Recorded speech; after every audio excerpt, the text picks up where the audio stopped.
জিমে যাওয়াতে মৃত্যু ঝুঁকি বাড়ছে, আপনি কি এটার পক্ষপাতী? এটা কি আসলে কেন এরকম দুইটা ঘটনা ঘটলো, এবং ইন্ডিয়াতেও আমি এরকম 3-4টা ঘটনা দেখছি যে সাপ্লিমেন্ট নেওয়াতে বা স্টেরয়েড ইউজ করার কারণে একইভাবে একইভাবে সেই ম্যাসিভ হার্ট অ্যাটাক বা কার্ডিয়াক অ্যারেস্ট এইভাবে মারা যাচ্ছে। সো এইটাকে আপনি কিভাবে দেখেন? এটা আসলে একটু কমপ্লিকেটেড, বিকজ এখানে অনেক কিছু ডিপেন্ডস করে একটা ক্লায়েন্ট কি মেন্টালিটি নিয়ে জিমে আসতেছে, তার পারিপার্শ্বিক 24 ঘন্টার আগে তার সিচুয়েশন কি ছিল, তার মস্তিষ্কে, তার বডিতে, সে কি খাওয়া দাওয়া করছে 6 ঘন্টা আগে, 4 ঘন্টা আগে, 5 ঘন্টা আগে। আচ্ছা, এটার একটা ইস্যু আছে। সেকেন্ড থিং হচ্ছে সে কতটা এনার্জেটিক নিয়ে সেদিন সে জিমে গেছে, এটা একটা মোস্ট পয়েন্ট। এটা কি ওয়েটের সাথে কোনো সম্পর্ক? সবকিছুর সাথে। ধরেন আপনি দুপুর 12টা বাজে জিমে যাবেন, আপনি সকাল 6টা বাজে ঘুম থেকে উঠে ধরেন কিছু করছেন, কি কাজটা করছেন এটা তো আপনি জানেন। ওকে, এই যে আপনার ব্যায়াম করার আগে আপনার ফিজিক্যাল অ্যাক্টিভিটিসটা কি ছিল,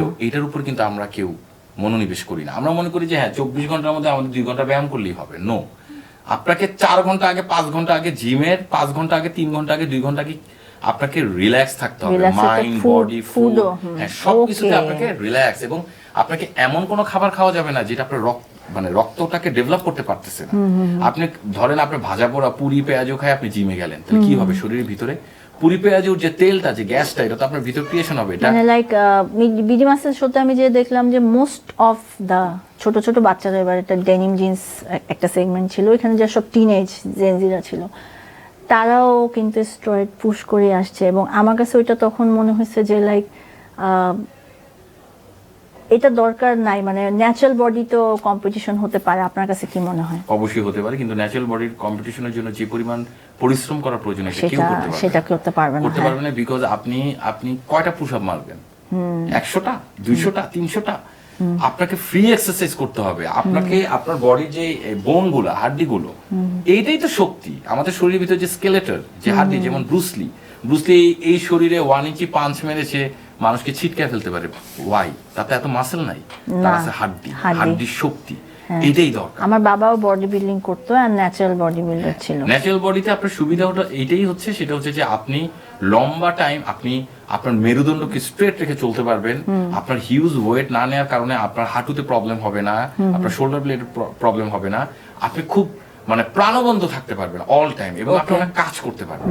আর আপনি যখন অনেক ধরনের মেশিন ইউজ করবেন, এক্সারসাইজ করে ফেলবেন, তখনই আপনার বডিটা জ্যাম খেয়ে যাবে, আটকায় যাবে। তো করা যায়, সমস্যা নাই, কিন্তু এটাকে আবার আপনার পরিবর্তন করতে হবে যোগ ব্যায়ামের মাধ্যমে। বডিকে স্ট্রেচ করতে হবে, ফ্রি করতে হবে। আমি বলতেছি না যে বডি বিল্ডিং খারাপ, বডি বিল্ডিং অবশ্যই ভালো। আমি নিজেও বডি বিল্ডিং করছি, আমার যাত্রাটাই হয়েছে বডি বিল্ডিং দিয়ে। কিন্তু বডি বিল্ডিংটাই আসলে সমাধান না সুস্থ থাকা। আপনি চিন্তা করেন, আপনি 25 বছরে ব্যায়াম শুরু করছেন, 40-এ গিয়ে আপনি আর 20 কেজিটা বাইসেপ মারতে পারতেন, এখন 40-এ গিয়ে আপনি পারতেছেন না। ওয়াই? আপনার জীবনে অনেক পরিবর্তন আসছে 15 বছরে। আপনি বিবাহিত হয়েছেন, আপনার দেহের ভেতর থেকে অনেক ধরনের শক্তি যাবে আসবে, আপনার খাবার দাবারের ফর্মুলা চেঞ্জ হবে 15 বছরে, অনেক কিছু একটা রুলস চলে আসে। তো আপনি যদি প্রচুর পরিমাণে আয়রন বা বডি বিল্ডিং ওই সময় করেন, আপনার নার্ভে টান খাবেন, রক টান খাবেন, যেটা এখন অনেকেই খেয়ে একদম বলা যায় যে 15-20 দিনের জন্য বেড রেস্টে জায়গা, এরপরে আর ব্যায়ামের এনার্জি পায় না। ওই যে টানটা খায়, ওই টানের যে স্মৃতি, যে ভয়ঙ্কর স্মৃতি, ডানেও কাজ করতে পারে না, বামেও কাজ করতে পারে না। আমি অনেককে এরকম ট্রিটমেন্ট করছি, ঠিক করছি, তারা তখন থেকে এক্সারসাইজটা ছেড়ে দেয়। আমার কথা হচ্ছে আপনার লোহাটা এত মারার প্রয়োজন তো নাই। আপনার সময় অনুযায়ী আপনার লোহাটাকে আস্তে করে ছেড়ে দেওয়া উচিত।